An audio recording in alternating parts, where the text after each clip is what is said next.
So look, Jim Carrey just preached what some pastors won't even say about surrender. Check this out.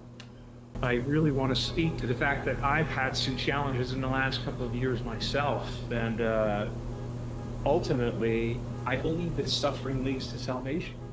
In fact, it's the only way that we have to somehow accept and not deny, but feel our suffering and feel our losses.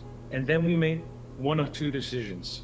We either decide to go through the gate of resentment, which leads to vengeance, which leads to self-harm, which leads to harm to others, or we'll go through the gate of forgiveness, which leads to grace. Just as Christ did on the cross. He suffered terribly, and he was broken by it. And the decision was to look upon the people who were causing that suffering, or the situation that was causing that suffering, with compassion and with forgiveness.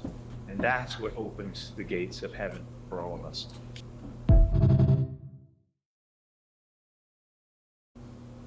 So that man just gave the blueprint most of us avoid. Surrender isn't weakness, it's warfare. I'm in a season right now where God's teaching me to wait, release control, and stop fighting battles he's already won. And let me tell you, surrender feels like losing. It does. But until you realize it's actually where you start to win. In Psalm 46 verse 10, it says, "Be still and know that I am God." Most of us are too busy trying to fix it to actually let God father us. But healing begins where hustle ends. The pain, the pressure, the delay, it's not punishment, it's preparation. So, Jim Carrey is not a preacher, but the truth doesn't need a pulpit.